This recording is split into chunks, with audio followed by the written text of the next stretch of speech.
Episode 2, Turn of the Golden Witch. Good morning! The Golden Witch has been waiting impatiently for you. Please take your seat opposite of her at the table. Have you rested well and deliberated over how you will play? The witch has high expectations of you and is determined to come at you right from the opening. I, too, am looking forward to observing your moves. The difficulty level is first rate. The witch plans to make you surrender in an instant. I'm not looking forward to that, but we'll see how this goes. It's gonna be great, I promise. Let's go.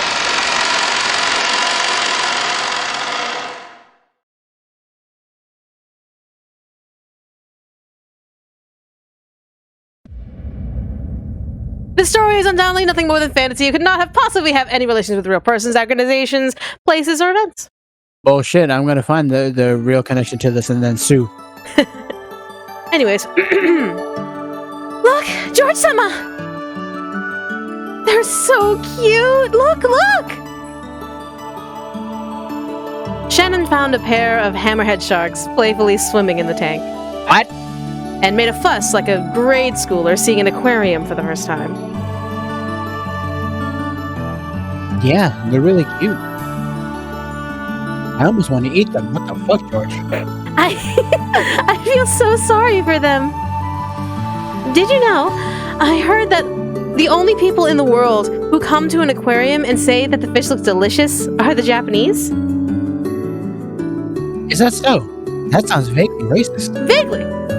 Even though a Japanese person wrote this. I'm sure even Americans and Italians would want to eat these.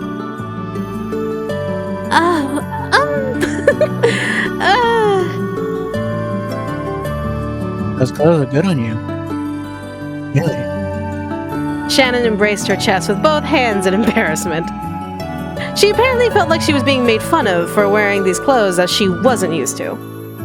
Even though George's face didn't show it, the truth was that even he was surprised at how easily those tremendous words had left his lips. And he was as embarrassed as Shannon was on the inside. My dyslexia is killing me. However, when he saw how embarrassed Shannon was, he started to feel as though he was teasing the girl he liked. And instead of embarrassment, ticklish amusement welled up in him. Wait, that isn't just a feeling. I really am teasing the girl I like. It pains me to admit it. Do you want to read this? Because this is George's thought. Okay. Yeah. Pains me to admit it. Why do you think that such embarrassing expressions have fallen so far out of use they no longer showed up even in manga? On the contrary, if I'd seen a couple acting like that, I'd have felt like throwing rocks at them. Yeah, that's right. Keep it to yourselves, fuckers. PDA! PDA! However, even if rocks were thrown at us now, I'm sure they would be just like confetti celebrating us. What's that blood coming from my head? Just shook. Now, I can't even remember those lonely days. I found jealous of couples who were completely oblivious to their surroundings. To use an old-fashioned phrase, these would be truly rose-colored days. I was so entranced that I no longer even noticed the big tank of the world's largest aquarium. Instead, I only saw Shannon happily playing with the fish, all her changing emotions showing on her face. It's amazing, isn't it? It's my first time seeing a tank large enough for a whale to swim in. I heard that this tank is the biggest selling point here. And that it's the biggest in the whole world. Is that so? That's amazing. It's really wonderful. It doesn't even look like a tank at all, but rather like they sliced off a part of the sea with a knife and brought it here. Yes. Excuse me. That's a big knife. That is a pretty big knife. It does, doesn't it? This is a splendid little sea. Despite its size, I hadn't thought of the tank as anything more than... Oh wait, no, that's still George. Because George is his entire experience. Who called Ryden? Despite its size, I hadn't thought of the tank as anything more than a tank. That's why I thought her expression about slicing off a part of the sea with a knife was so interesting. No matter how far humans broaden their experiences, in the end, they can only hold a single personal worldview. Maybe that's why it's so interesting to interact with someone who has a different worldview. I said that to her honestly, and she responded. Certainly, this might not be the real sea, but if those little guys swimming in there believe it's a sea, then it certainly is a sea. You get it? Even though they're inside a finite tank. The sea is finite too. No, even if it were infinite. How much could we cover in our whole lives? I'm sure that it would be so much smaller than a sea. Certainly. It's ironic, isn't it? Even though the world is so vast, most of us live out our lives without ever leaving our own country. All it takes is the belief that it is a complete world. Or even the bottom of a narrow well to be a proper world, and a sea. In the eyes of the frogs who live there. Shannon, who spent her days as a servant on a small island 10 kilometers in circumference called Rokinjima, said that with a smile.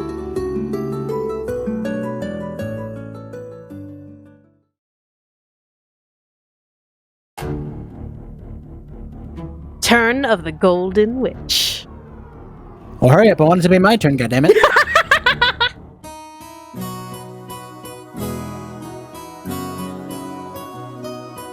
Isn't this a nice little port cafe?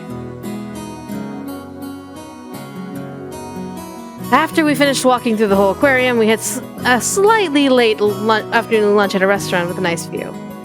Any boy's heart will jump at any boy's heart will jump about at the sight of a buffet. I forgot that George was reading this because it doesn't give a clear indication. It's been years. It's been years since I've gone ahead. I myself was like that in the past. But with Shannon beside me, this buffet felt different. I couldn't shamefully even make a huge pile of nothing but my favorite foods. I was, how should I put it, worried about my appearance. It chose a menu suited for a snob. Toast, salad, and coffee. That sounds boring as hell, dude. A buffet, just grab food. And you get the most like basic boring ass shit. Come on now. And especially like it's like toast and a salad. What kind of salad? Caesar. So it's only lettuce and Parmesan and crouton. It's not even. It doesn't even have like the pickles, tomatoes, red onions. None of that. It's just like the most basic of salads. If I were by myself, I'd have made a pile of greasy stuff like yakisoba, mashed potatoes, gratins, and the like. See, that sounds delicious. Not gonna lie. What? Yakisoba is absolutely phenomenal. But mix that with like mashed potatoes? No, not mixing in, but like, I mean, I guess it insinuated like a pile. But like, you've been to the buffet where like you just pile everything on and you don't necessarily mash it up together. It's just like, they're just kind of like conglomerated on one plate. Doesn't everybody? Fair enough. Shannon, is that enough for you? If it is, then I guess we men are animals with really bad fuel efficiency. I didn't mean to imply that. On Shannon's tray, there was only tea and salad. Also boring as fuck. Right. Maybe the very idea that she could get away with at least one more dish indicated I was thinking with my male stomach. What about you, George-sama? Will that be enough? I think it's better for men to eat a little bit more. You normally eat more than that for lunch, don't you? Oops. Right. You already know how much I eat from when I have lunch on the island. Yes. So, I was wondering whether your stomach isn't feeling well today. Shannon was showing concern that I wasn't feeling well. Apparently I made her worry with my stupid attempt to impress her. And in any case, it didn't seem like my stomach was going to let me keep this pretense up any longer.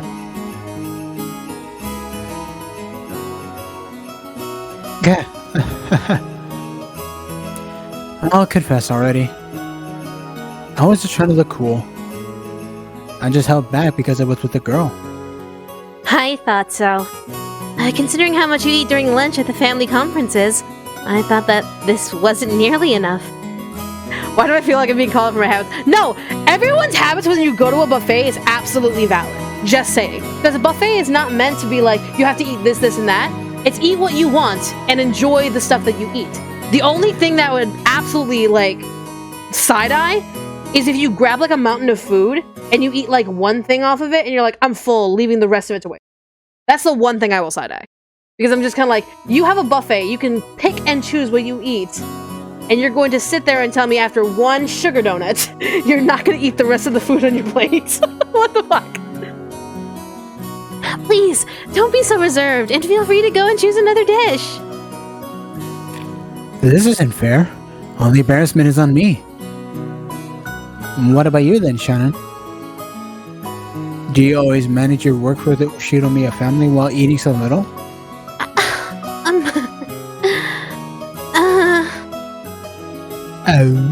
Oh? Shannon grew silent and blushed bright red. Apparently, I wasn't the only one putting on a front. When I realized that, my embarrassment disappeared completely. That isn't enough for you either, is it? Yes, normally you eat more than this for lunch. A woman's stomach is made of magic, so this is enough. This must mean that we're both trying to impress each other. Let's not hold back anymore, shall we? I smiled to show that I wouldn't make fun of her anymore and stood up from the seat. We've come all the way to Okinawa. It'd be a waste if we didn't eat some bitter melon. I'll go get some fried bitter melon or something. Come with me, Shannon. Come on, come on. Yes, okay. To anyone watching us, we might have seemed like a pretty humorous and, above all, embarrassing couple. Even though there's like no one drawn in the background, so it looks like it's literally just the two of us. It's literally the whole, like, look at the cheering crowd in the Olympus Coliseum. No one's there. But it's only after becoming a couple that you realize. This banter means the world to us, and is our world. So, no matter how cold the looks we might have been getting from other people, we wouldn't even notice. Indeed, at this age, I finally understand the feelings of couples who want to endlessly flirt without any regard to their surroundings. After I returned with a plate piled up with fried food, Shannon arrived with a lovely cake. While laughing at her fake stoicism, we resumed our lunch. Get a room, Lamal!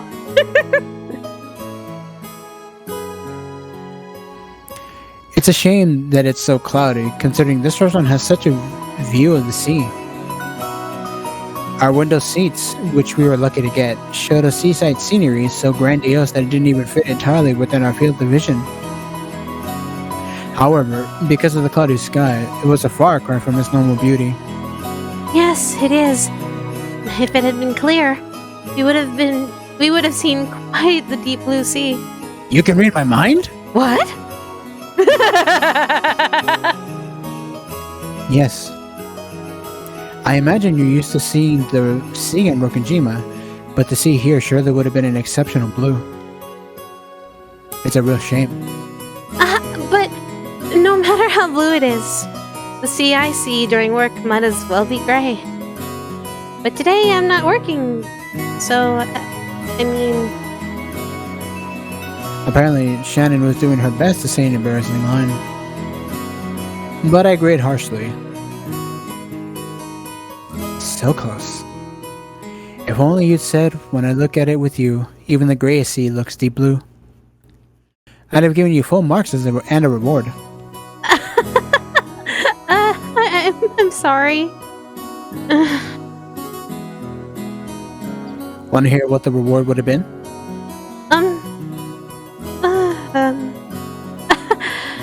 If you wouldn't mind. No. I won't tell you. Ha ha ha ha ha. That's fucking rude, George! That's not fair! When I was in elementary school, I was always the kid that got bullied. Gee, you don't say. When everyone teased me, I grew nervous and speechless to the delight of the bullies. Back then, I wondered why everyone teased me. But now, teasing Shannon like this, I understand why. This is so much fun.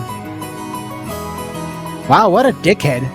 This is more like the teasing of understanding the appeal of seeing a reaction.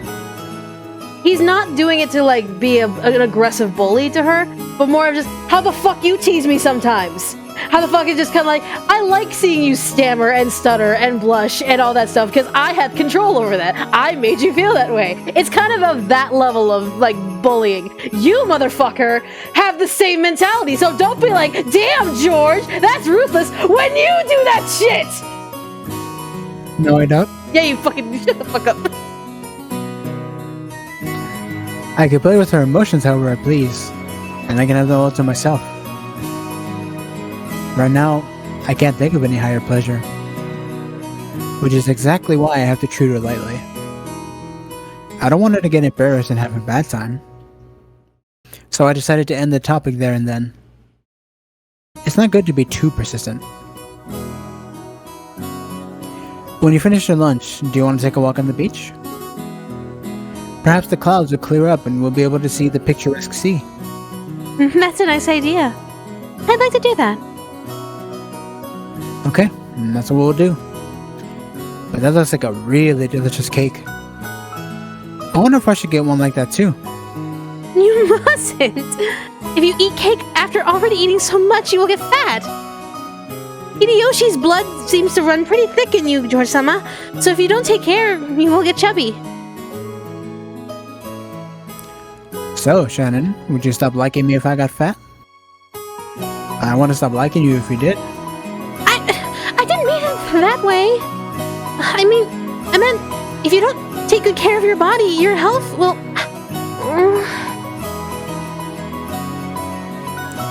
Mother wants me all the time too.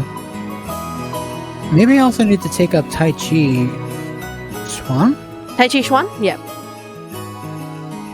I also need to take up Tai Chi Chuan or something to get some exercise. And the reason why this conversation is brought up, because remember, we live in a Western society where we think of Western values. We also are in the midst of a large movement where we're accepting more diverse bodies and all that stuff.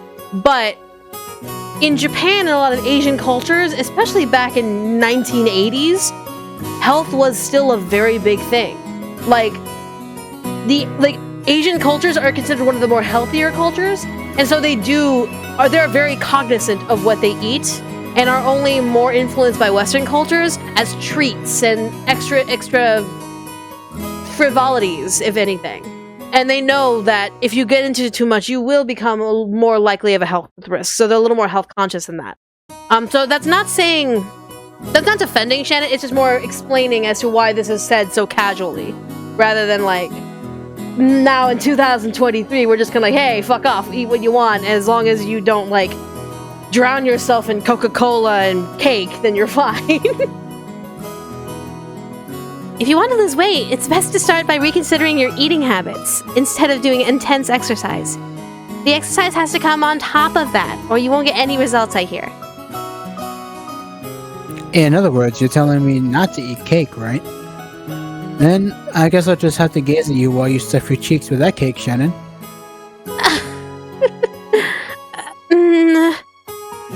Oh.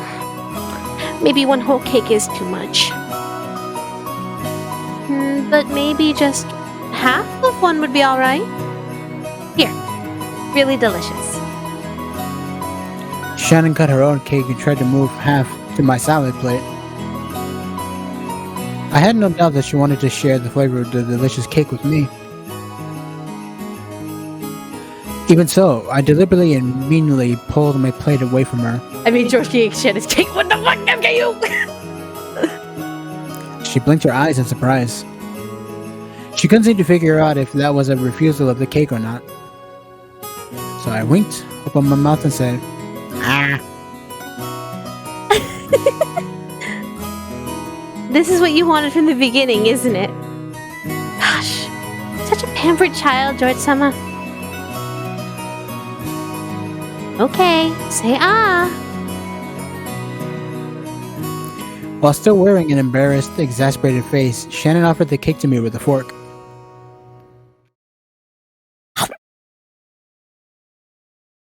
It tasted like cheap chocolate cake you could find anywhere. Still, it was exceptional. Because eating cake in such an embarrassing way, as if we were the ultimate stereotypical lovey-dovey couple, had been my dream for many years. It made this cake's flavor heavenly. If the earth is destined to end someday, I wouldn't have had any regrets if it happened right then. Well, it's a good thing you're in Umineko, so I'm sorry, what? It was such a moment of bliss.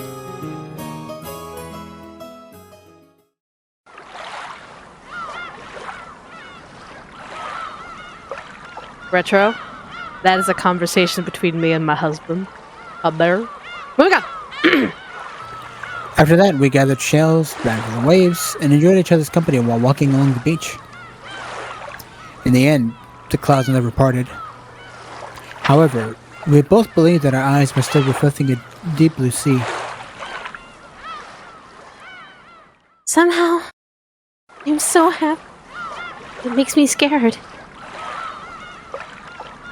You do say that from time to time. What is it that you're afraid of? I'm a servant of the Ushiramiya family.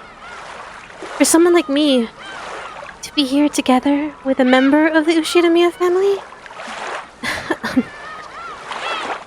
it just seems like too much for me. I'm also surprised. I didn't just meet you today or yesterday, Shannon-chan. We've known each other for years now. But we would only ever exchange greetings during family meetups, barely a few times per year. I never imagined we'd become close enough that I could spend time with you like this. It's the same for you too, right?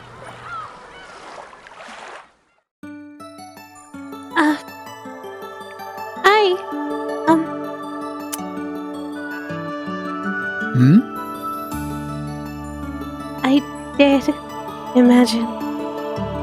No. Rather than imagination, it was more like I was fantasizing. You were always so considerate and gentlemanly, so I wondered if we were in a relationship. I just had fantasies of what it would be like. Then, our relationship happened thanks to your believing heart. Magic dwells in the power of dreaming. So I'm sure it was that magic that brought us together. You're right.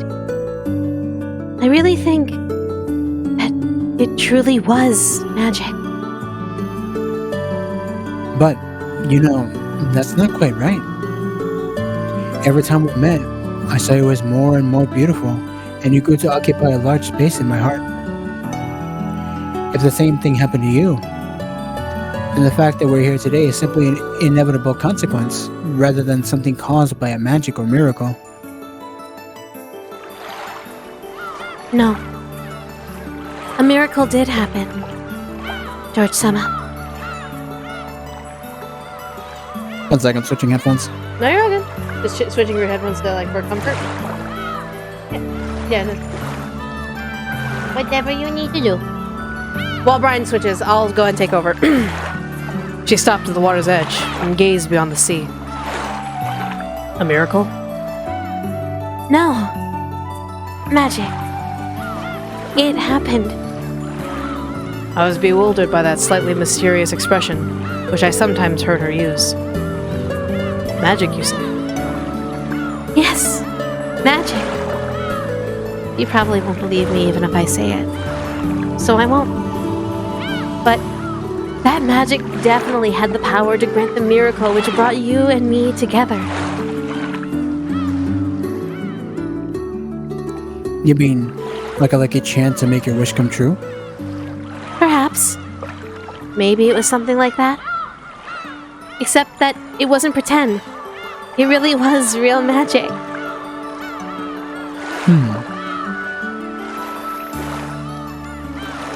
Perhaps Shannon isn't alone in wanting to credit an encounter on a miracle or on chance. It might be a universal thing all girls share. For a man like me, And the count with the girl is 70% effort to try to please her, and 20% raw courage, and only 10% chance. What she believes to be everything carries little relative weight within me. Maybe that way of thinking is in itself calculating and typical of men.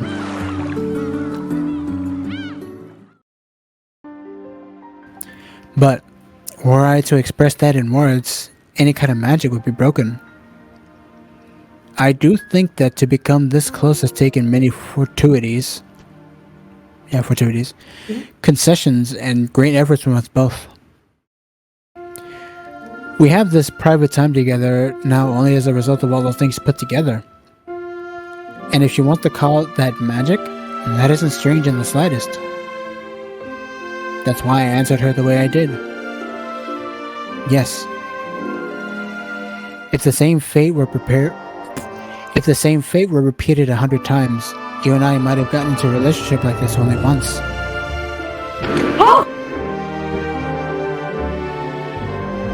Yeah, that's the shit that woke me up last night. Sorry, folks. The Rokujima storm typhoon is here. Band 3J is here. Band 3J is here. I'm sorry. Sorry, I don't know if you heard that from my mic. There's a loud thunderstorm.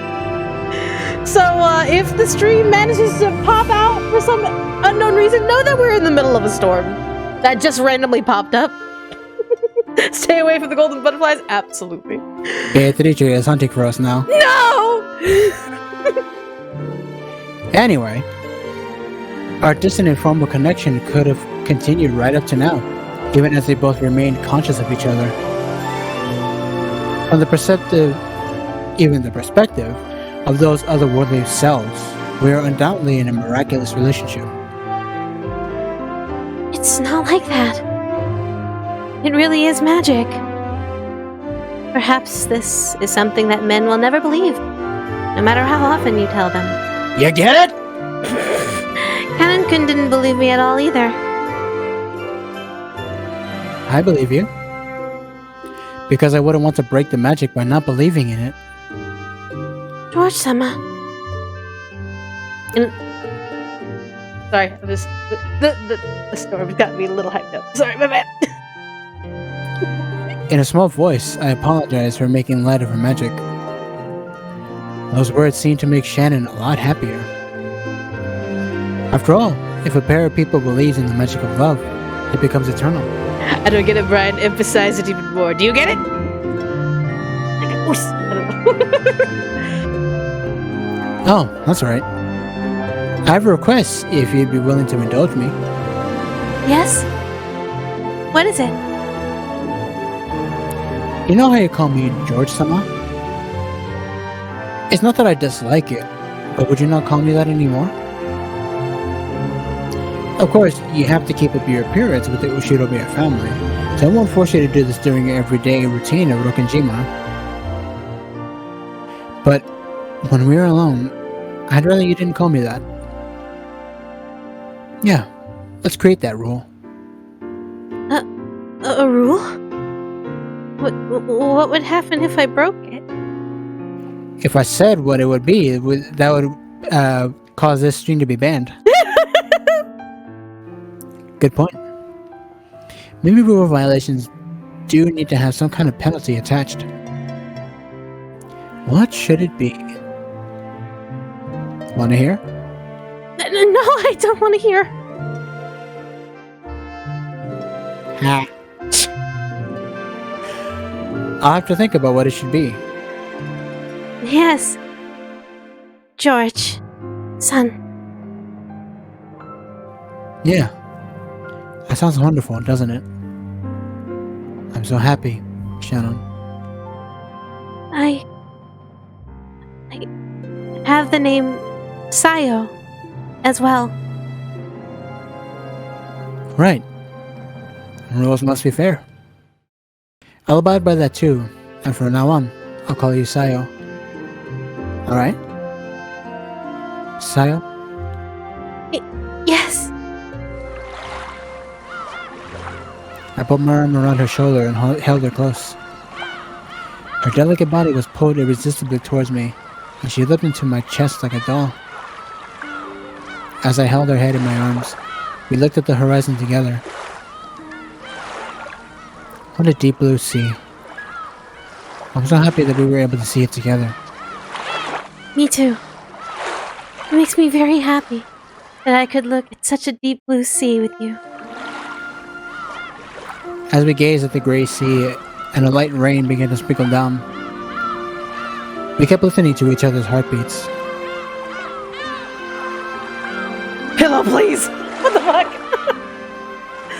A romantic moment here. We have such a romantic moment here.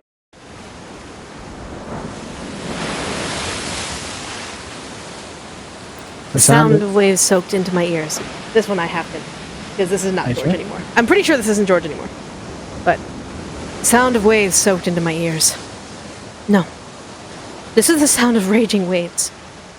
My body, bathed in painfully cold splashes, did not allow me to forget.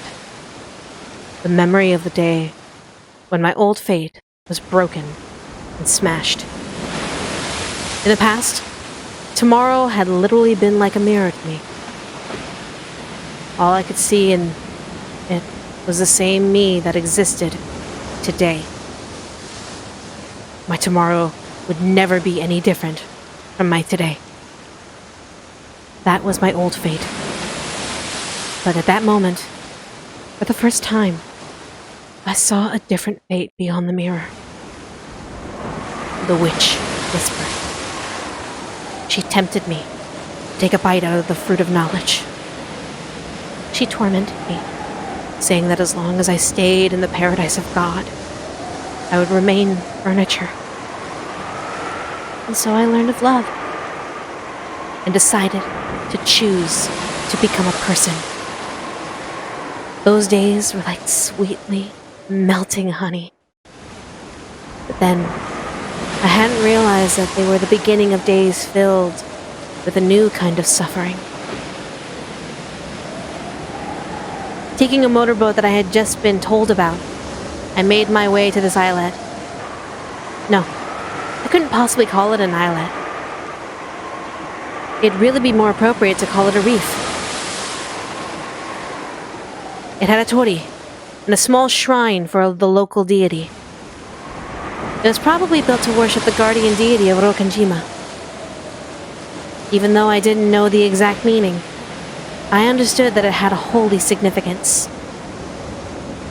Despite it being a place like this, I just took one more look around to see if there was anyone observing me. The only thing I could see were the stormy ocean, Nijima looming in the distance, and the waves breaking against Rokanjima's steep cliffside.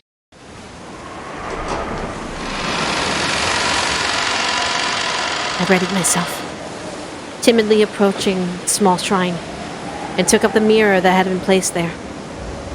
It was an old-looking mirror, dim and dirty. If it were an ordinary mirror, that would probably give you a terribly bad impression of its value.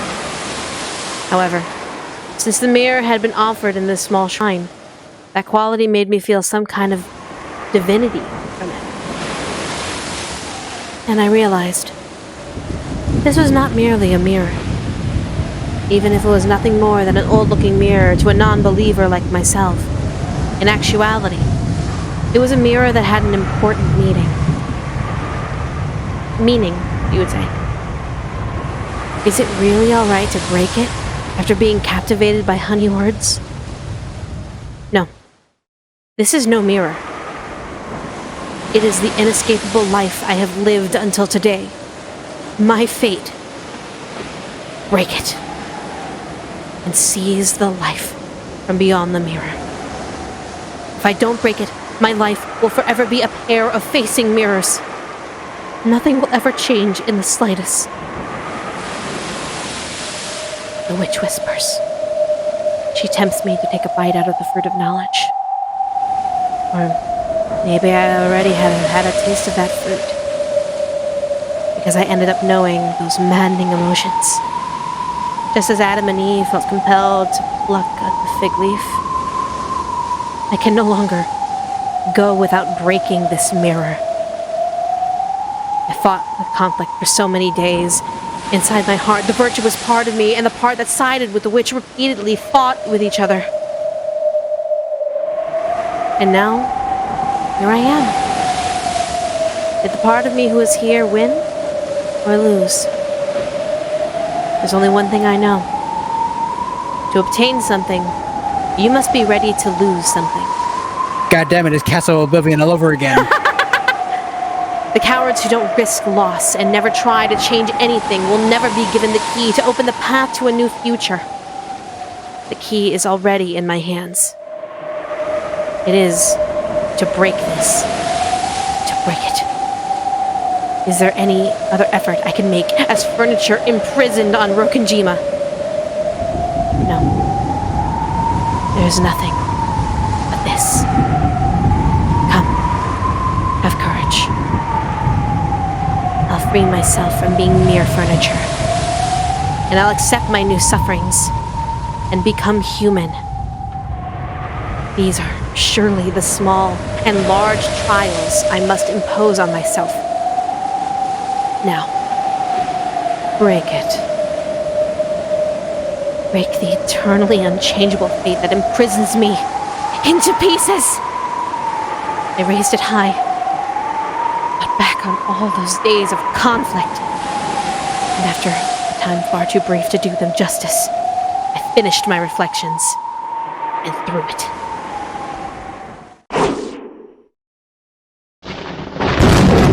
Thunder roared, crying out against me for my outrageous act. Yeah, it sounded just like that outside. Right? It was truly the wrath of the angels, preparing to banish me from eternal paradise. I looked down on the mirror tumbling at my feet, broken in 2 equal parts. And having made sure I had accomplished my task, I looked up at the enraged sky and screamed. I kept the promise! Now, it's your turn to keep your promise with me, right?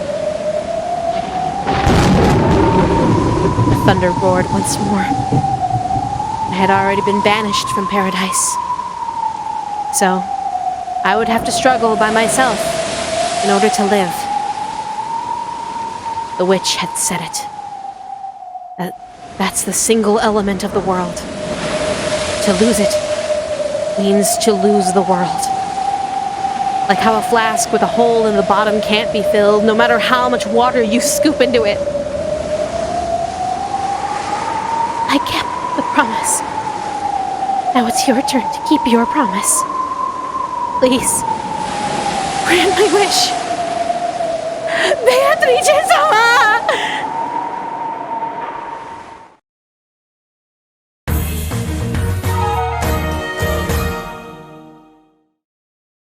I'm not explaining a damn thing. I will not be explaining a damn thing.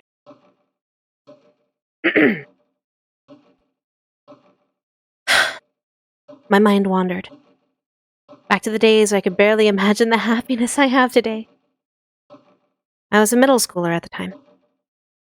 An ordinary girl who dreamed about love, as is normal at that age. But I really should not have dreamed that dream. Because I am furniture. Furniture is nothing more than a tool, and is not human. For a person less than human such as myself, just receiving my education was more than sufficient happiness. So even thinking about love was more than I deserved.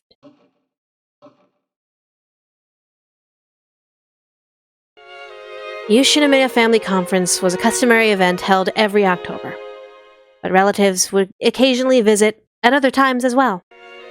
Of course, they didn't come just to drink the tea. Of course, they did titty. They didn't come just to drink tea. On this day, Ava's family had visited the head family on Rokenjima. The 3 people from Krause's family and the 3 people from Ava's family had gathered in the parlor. Titty, exactly, titty. And were having a friendly chat as they updated everyone on their situations. Genji had supposedly told Kinzo of Eva's family's arrival, but he hadn't come down yet. He was probably immersed in his own research and couldn't spare the time.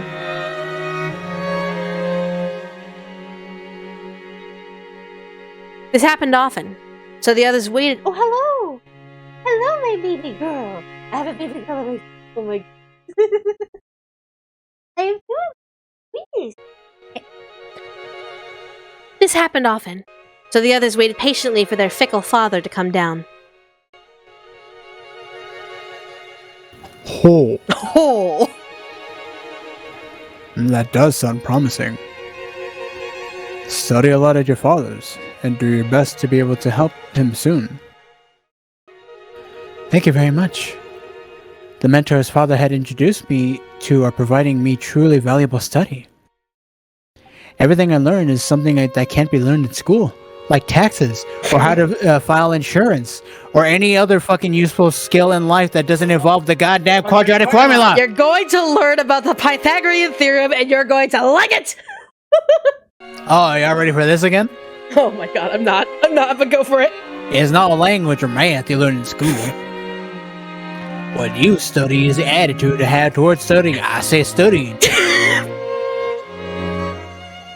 Once you form that basis, you can finally start a long period of study that'll last your entire life. People who don't get this will spend the rest of their lives with rocks for brains, solely unable to absorb knowledge. They might get 4 marks in math and language, but they'll be useless for their company. That is exactly right. Hideyoshi-san, your education policy is always truly excellent. You're not a full man yet, George. Always keep that in mind and embrace your studies. Oh, stop that, honey! George is always doing his very best, aren't you? Truly excellent. I wish our Jessica would learn from him. Ugh. Are you still holding a grudge about my test scores? I said I am studying for the exams. I'm doing it my own way. You didn't have to bring up here as well. I am it already. When George was praised for his diligence, the conversation would nearly always turn to Jessica, who hated studying. Jessica made an openly displeased face, as though she'd known it would come back to her. My. In addition to studying, I think you need to learn to speak a little more ladylike, don't you? It's quite shameful for a daughter who bears the Ushiromiya family crest. Oh, but this is charming in itself, don't you think? Times change. The times when we had to feign purity in order for a man to allow us to eat ended a long time ago. Yes, I knew you'd understand, Auntie Ava.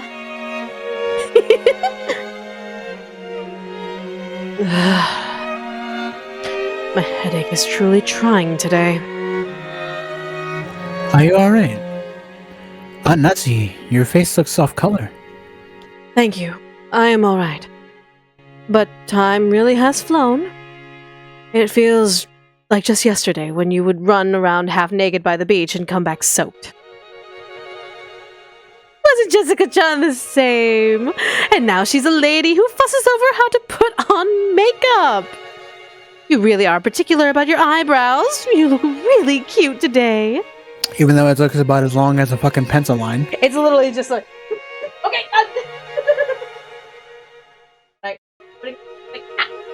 Thank you very much. Nobody noticed when my confidence was taking a beating.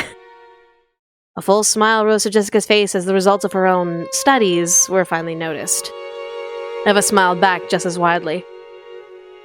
Then she turned that smile towards Natsuhi. Come on, Natsuhi-ne-san! You must take notice of small changes in your own child! Poor Jessica-chan. She must have wanted her mother to notice first, surely.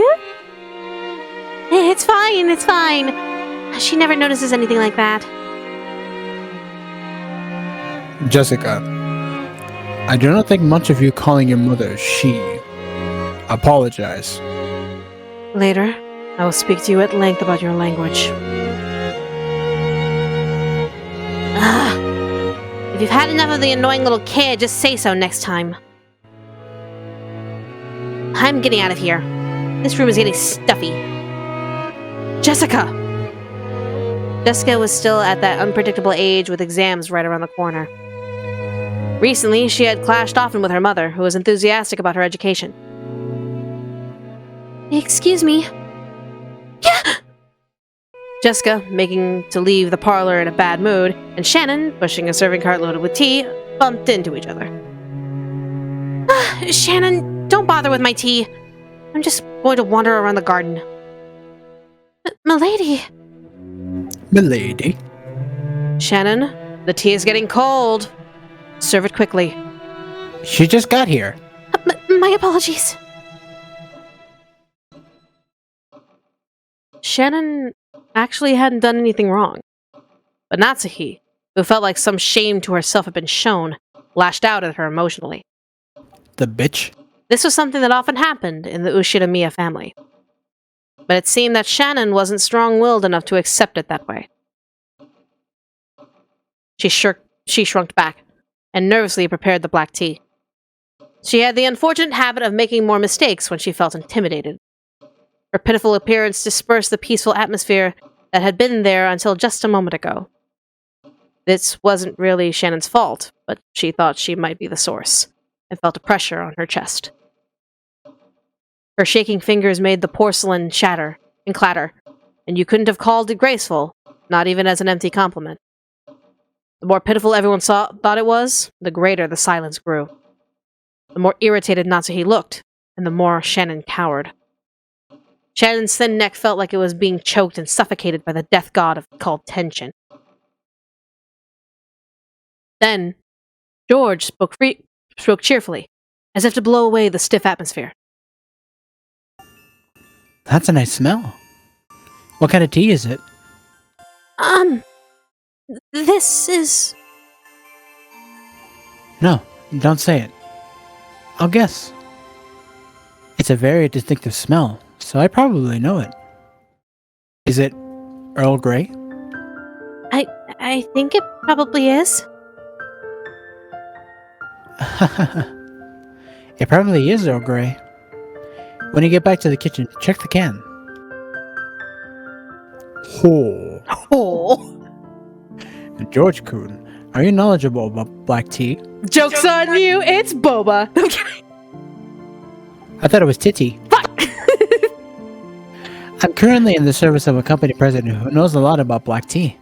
After enough time listening to his expositions, I picked up a little of it. Oh yeah, the president of Okonogi. Thank you. The president of Okonogi Foods. No! Not Krause's deal! Oh god! My brain is hurting! No! I can't imagine that! I can. No! That sort of in-depth knowledge is his specialty. The names of tea often refer to the place where it's made, right? So, is this something cultivated from a place called Earl Grey? I have heard that long ago in England there was an earl named Grey, and it was named after him. Nice. Incidentally, this distinctive smell doesn't come from tea leaves, but from a fruit called a bergamot, which is a relative with a mandarin orange. Is that so? I never knew that. Having that knowledge, the tea will taste even more delicious. Alcohol and cigarettes are the same. With luxuries, you gotta appreciate the romance. Knowledge like this deepens the taste. It's the same with the advertising on medicine. Natsuhi-ne-san, you should try reading the explanation of your favorite headache medicine someday.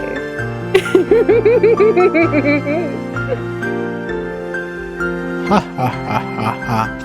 A fine idea. Try it tonight. Yes, I shall. Shannon-chan, open that pot and have a look. You should be able to find some dried bergamot mixed in the tea leaves.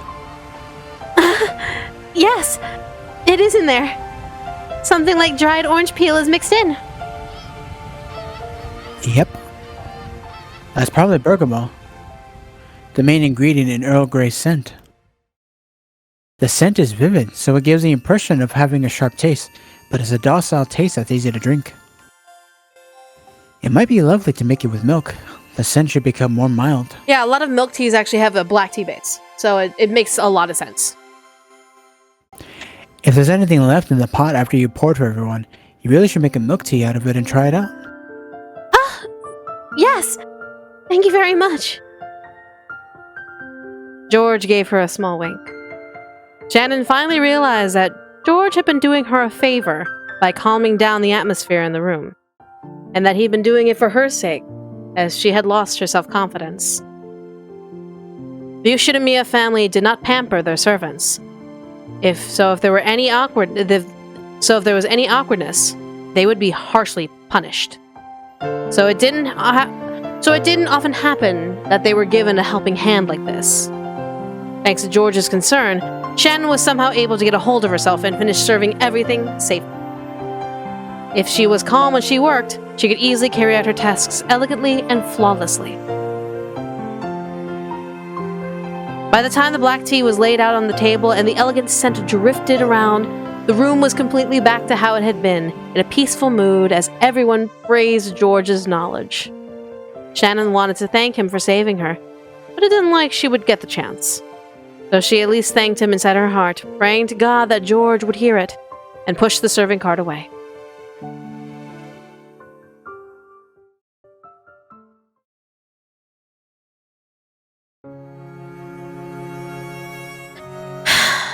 George and his son always lent a helping hand in times like that, by changing a topic or something. Shannon and Jessica could be seen in the rose garden. Jessica, having gotten into a fight with her mother, now felt unable to simply nonchalantly wander back into the parlor, and found herself here, killing time. When I think back on it, I feel that maybe this wasn't the first time he has helped me like that. Whenever I made a careless mistake and George somehow was there, he would think I was naturally smooth things over and make things harmonious, I think. Maybe it wasn't something as direct as picking up a fork that had been dropped. But that was his way of caring. Even servants have pride. They want to fix their own mistakes by themselves, because if a guest helped them out with that, they would lose face. He's really good at reading between the lines in those kinds of situations. Well, maybe that's George Nissan's aesthetic on things. The guy's more of a show-off than he looks. That's not true. I think he really is a wonderful person. Shannon, you haven't fallen in love with George Nissan, have you? Shannon had refuted Jessica's words uncharacteristically forcefully, so Jessica cut on immediately. No, that's not it. I think... Come to think of it, I've never heard any of that kind of gossip about George Nissan. Wait. Actually, didn't I hear him say that family-oriented girls were his type? Nice! That fits you perfectly, Shannon! It does? I'm not qualified for that. You sure are qualified. You've known each other for years. You're almost childhood friends. They say that when you have a natural relationship where you don't think of each other as boy and girl, it's plain sailing once you do. No doubt. Jessica loved teen magazines with these kinds of stories, and she was always on the phone talking excitedly with her friends about that sort of thing. So she had a keen intuition for this kind of romantic topic. Though this wasn't the first time a topic like this had been brought to Shannon. But it was certainly the first time she had noticed George as a member of the opposite sex. She was furniture, and George was an honored guest connected to the Ushidamiya family. She had thought it impermissible to even imagine any deeper relationship. So she hadn't thought about it. Jessica was taking immense pleasure in poking fun at all this, since it didn't affect her. Shannon was doing her best to make sure that her blushing cheeks weren't discovered. So if George showed up at a time like that, there would be no way that she would be able to keep her cool. They saw George come out of the entrance hall of the mansion. It looked like he had seen them as well. He headed over, waving his hand. Shannon had to frantically try to regain her ordinary composure before George reached them. Bryan to the bathroom, so I'll go and take over. Grandfather finally came down. Now they're having an adult discussion, so they chased me out. Escaping then was the right choice. I'd sooner kiss a god of pestilence than go look Grandfather in the face. Oh, you shouldn't speak that way. However, I think Grandfather may think of us as such pestilent creatures. After all, we came over specifically to ask him for money for business. That's right. This wasn't the customary annual October family conference. Eva's family had visited to apply for a business loan from the main family. Kinzo had vast resources, and he lent those out to his children. Of course, it was not money to lend because they had gotten themselves into financial trouble. How would they expand their business? Using the vast amount of money that they borrowed? How much interest would be attached, and how soon could it be repaid? This wasn't a loan for the have-nots. This was a loan for those who were on the offense. Kinzo judged strictly whether it was worth lending out his fortune, and afterwards, he strictly oversaw its use. So there was occasionally this spectacle where relatives visited Rokkanjima and explained their business to Kinzo. For the parents, it may well have been a meeting concerning the movement of the large sums of money, forcing immense stress upon them. But to Jessica, who lived on this isolated island called Rokkanjima, it was a precious opportunity to meet up with her cousins. So even her bad mood from getting into that fight with her mother was immediately cured by this chat with the infrequent visitor, George. My family's a total bunch of tightwads. They probably got money to spare. Why not be generous with it? I bet my dad and grandfather are both just being really tight. It's natural to be prudent when lending money. Of course, my father has come with a plan by which he can expand his business with what he borrows, and which he can definitely repay. Everything else will be up to the presentation. Really, I would have liked to watch alongside and learn, but Mother chased me out. I'm a little let down. It seems that the master still scolds Kraus-sama and Eva-sama in just the same way he did when they were kids.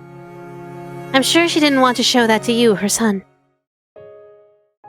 Oops. As Shannon hung her head, she thought back on those scenes she had grown used to seeing while working in the mansion. Even Kraus, who acted haughtily towards his siblings, was still treated like a child by Kinzo. Shannon herself had often seen Kinzo slapping Kraus or making him sit Seiza style. It was probably deeply humiliating to have that forced upon him at his age. In the Yushinomiya family, taking care not to be present when this happened was one of the great tasks of the servants. Of course, that did mean that Shannon had been making mistakes by being witness to it. Probably. Realizing that and going away may be my duty as a child. Well, all of that aside, the flowers in this garden are truly splendid this year, aren't they? George stretched as he said that. And truly effortlessly, he changed the subject away from something that had become a little gloomy. This time, Shannon noticed it too. This person, George, was highly sensitive to the mood of the group, and was always caring enough to change the subject to something harmonious. It had been so smooth that Shannon hadn't noticed it until today. Today, Shannon had to really admire that behavior of George's. Almost all of the boys Shannon knew of her own age were her classmates during her education. But they were all immature, and none of them had the composure that George did. Even though he had been just another guest until moments ago. Now, she couldn't describe him with just that. But that was idle thinking, irrelevant to her work as a servant. Shannon tried to chase it away with a small shake of her head. What's up? No, it's nothing. Shall I prepare some tea? I will prepare some more of that Earl Grey for you. So you remember the name of that black tea? I'm happy.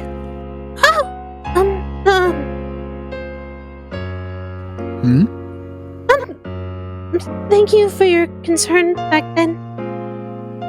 Shannon was finally able to put her thanks into words. If you wrote them out on paper, they wouldn't seem like much. But Shannon had needed just a little courage to say them out loud. But George played dumb. What's this? I don't remember doing anything I should be thanked for. It seemed he was being a gentleman in his own way, saying he hadn't helped her because he wanted to be thanked. It seemed that George's response had been more or less predictable to Jessica. She burst out laughing uncontrollably. See? This is it! Isn't he a show-off? No. I don't think that... Jessica made fun of Shannon as she remained silent, red-faced. George didn't know the details, but he naturally joined in, laughing the same way. The three of them lazily walked around the garden, talking about what was new. George, as the oldest cousin, talked about his life experiences. Jessica talked about the recent life on Rokenjima. And Shannon talked about her recent work. These silly little topics went round and round in circles. Even when the other stories had been fascinating, Shannon had never felt particularly connected to their contents. She was nothing more than a servant, and she had no intention of delving into her master's lives. She simply wanted them to enjoy their time speaking with her, and was only pretending to listen intently and nodding at the right moments. But for some reason, she found talking with George deeply interesting today. Even for things that she would normally ignore, she felt like she could feel a kindness hidden beneath the words. For some reason, she wanted to know more things about George, no matter how trivial. So, she stared fixedly at him. She thought that as far as looks went, this person, Ushidamiya George, was probably about average, and he didn't really stick out. But he was diligent, serious, and deeply thoughtful in a way that allowed him to understand people's hearts and care for them. But she had never been aware of these things until now. She might not have met him many times, but she had known his face for many years. Even so, she had not noticed once until now. Though Shannon felt ashamed of this, and her cheeks went red. Maybe George had thought Shannon was appreciating him talking about himself, because he continued to relate his personal stories. But Jessica didn't miss that slight change in Shannon. So she turned the discussion around to the topic Shannon wanted to hear about most. Oh yeah, come to think of it! Jorizny-san, did you finally get a girlfriend yet or what? What is this? Out of the blue? Normally, just George's reaction would have been answer enough. But for some reason, as she was now, Shannon found herself unable to understand it unless he said it clearly. George-sama is very nice. So I'm sure, he must be very popular with the girls. No, Oh, quit it, Shannon! That's pretty mean, cornering him like that. I wasn't trying to be mean. thank you for your happy, wrong impression. It's a shame, but I still don't have a relationship with any special girl. As you can see, my looks are below average, and I can't speak wittily in a way that can entertain a girl. I don't think that's true. And I think that a man's charm is decided by the things you can't measure on the outside. That's why, I think that you might be, a very charming man, George-sama. Shannon was uncharacteristically verbose. Compared to her normal self, she was being very wordy indeed. George looked fairly pleased upon hearing his own charm described, but he was just a little surprised at this high praise. Jessica, sure now that her own imagination was right on, acted as though she could barely hold back her laughter. Thank you, Shannon-chan. I hope I soon run into a girl gracious enough to find me attractive. Yes, I'm sure you will. I'm sure there's a girl, not I mean, a lot of girls who will recognize your real charm. She probably wanted to say, there's a girl not very far away. She avoided saying that much, drawing a final line as a servant. Really? I guess I'm kind of embarrassed. Maybe he had never been praised this much by a girl. George's face turned just as bright red as Shannon's. As she watched the two of them, Jessica giggled sadistically.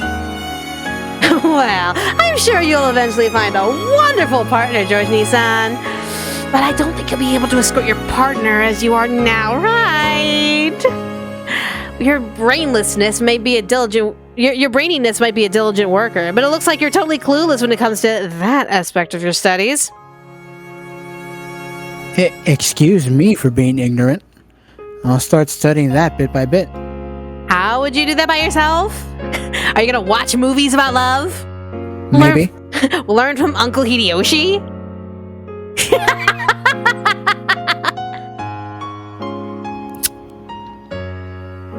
You're milking it for all it's worth, aren't you? Men aren't a match for girls in this kind of conversation.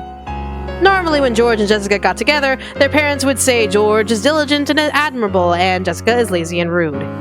So it was probably irresistible fun for Jessica when the roles were finally reversed. George also realized that, so this time he was content being the one who was teased.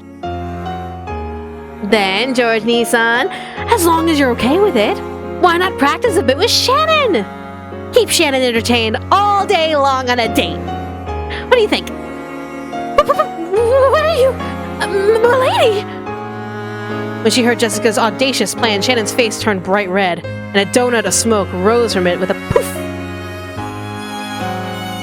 That's a very attractive plan, but I'd feel bad for Shannon-chan.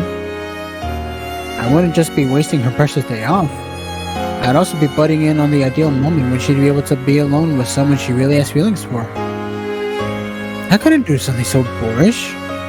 I also, don't have a person I have feelings for or anything, so, caring for me like that is, yes, it's unnecessary. Shannon's blood had all rushed to her head, and it looked like even she didn't know what she was babbling about. Jessica, who knew how Shannon normally was, seemed to find that really comical. She couldn't hide her cackling laugh anymore. Is that true? I can't believe that a cute girl like you would be single, Shannon-chan. I am a servant, so, I don't have any opportunities to meet boys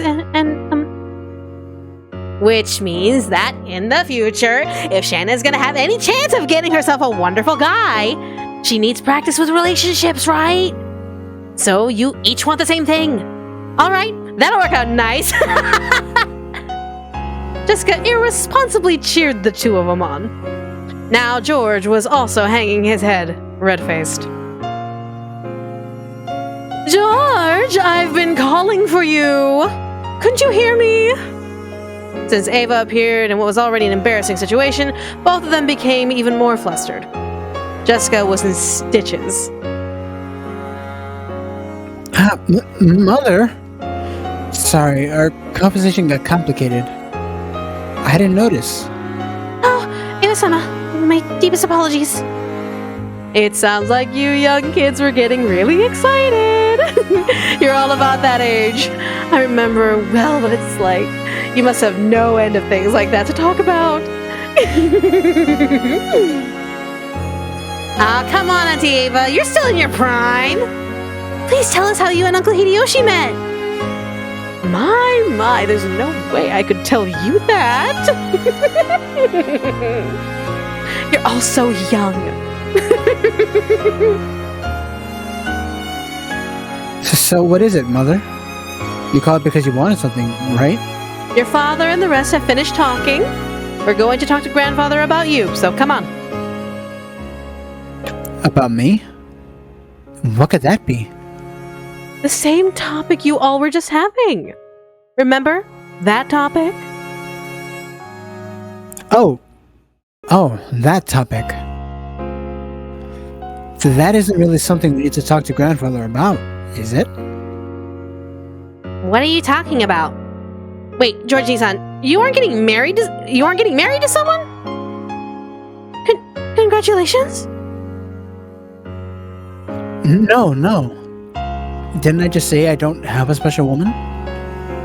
This isn't something to brag about, is it? Seriously. Eva smiled bitterly, looking a little exasperated. Ah, I got it. George Nissan, it's one of those, right? A marriage meeting? A marriage meeting? Well, yeah. As a man, George undoubtedly wanted to find a partner by himself and carry her off himself. So it seemed that he found the idea of meeting his partner for the first time in a marriage meeting arranged by his parents to be a little pathetic. Shouldn't marriage meetings be done at a more mature age? I still don't feel like I've become an adult. We don't intend on rushing you into an immediate engagement or marriage, of course not! It isn't a problem if you deepen your friendship first and then have her move to our family register later when you settle down as you age. From the forceful impression Eva was given, and George's evasiveness, it seemed you can catch a glimpse of how this marriage meeting linked into everything. Who this other person was remained unclear, but it was surely someone profitable to Eva's family in a business sense. It felt almost like a political strategy. They wanted to create a connection between the two families, if not by changing registers, then at least by having them get engaged. Marriage isn't something you do after you start liking someone. It's something you get used to after you do it. If you marry just based on emotions, you'll definitely regret it. That's definitely nothing wrong with choosing a person with a secure background as your partner in life, and then building up emotions of love. Auntie Ava, that's so rude to Uncle Hideyoshi. I love him, you know. I want to always be with him and to live my life by his side. Eva-sama, that's wonderful. Truly splendid. Thank you. But we built up those feelings while we were husband and wife, you see? And I believe in that future, we will be much, much closer than we are now. I think that's the best way for a husband and wife to be. Although I don't think that makes it alright to marry someone you don't even like. And that doesn't make it alright to marry whoever you want just as long as you like them. A wedding only lasts a moment. But your life as a married couple after that is very, very long. So you should search with prudence and not leave it up to momentary emotions. And don't you think that your mother and the rest of us would be better at that in a person inexperienced in life like yourself? That may be true, but... You are my pride and joy, my only son. You have grown into a fine man who could match up to anyone. And with Battler-kun leaving the register, you are the only grandson to carry father's blood. We must prudently choose a fitting partner for you. As everyone related to the Ushidamiya family knew, Eva adored George so much that he was the apple of her eye. But that didn't mean she had pampered him. She had raised him strictly, and he had grown into a charming man who wouldn't betray her expectations. That's how he was the apple of her eye. We definitely aren't deciding your partner based on what we personally stand to gain from it.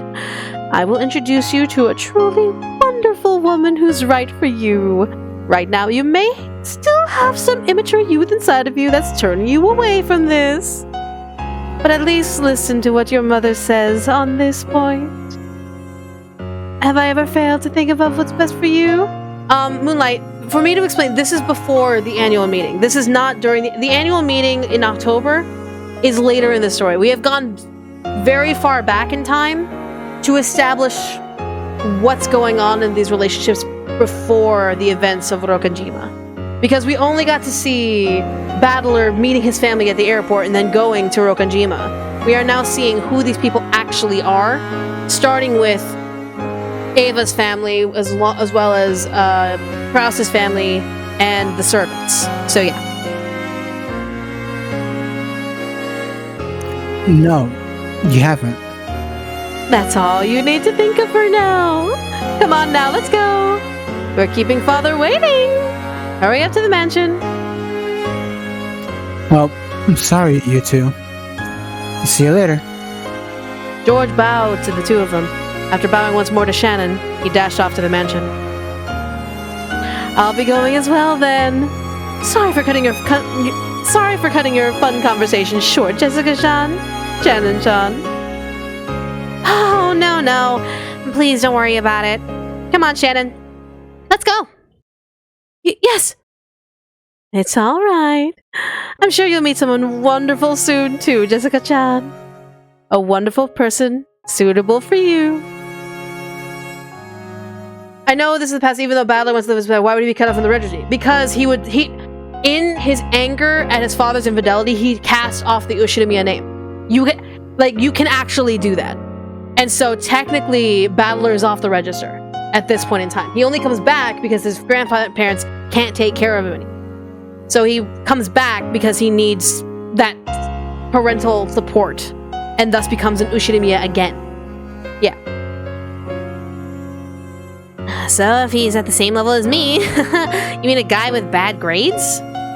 Well, that's kind of freaking sucks. And of course you too, Shannon-chan. I'm sure that a wonderful man suitable for you will appear.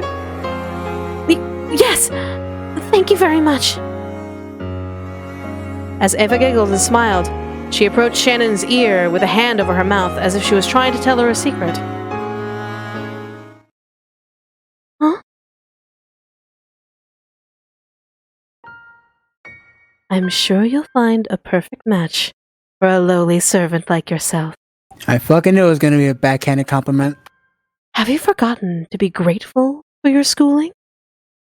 Know your place. That's not what I didn't. George is the eldest grandson, carrying father's blood. He's a person who may bear the burden of the Ushidamiya family someday in the future. To answer that expectation, he has studied tirelessly, entered a wonderful college, and is getting wonderful grades. Do you really think you're in his league? You incompetent, unqualified, uncultured servant? Those malicious words all poured into Shannon's ear without spilling a drop.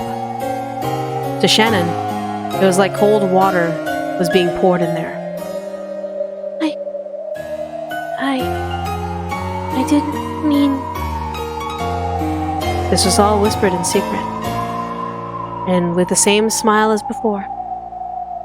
Jessica, who could only see Eva's expression, didn't think it was anything other than Eva telling Shannon some embarrassing story about love.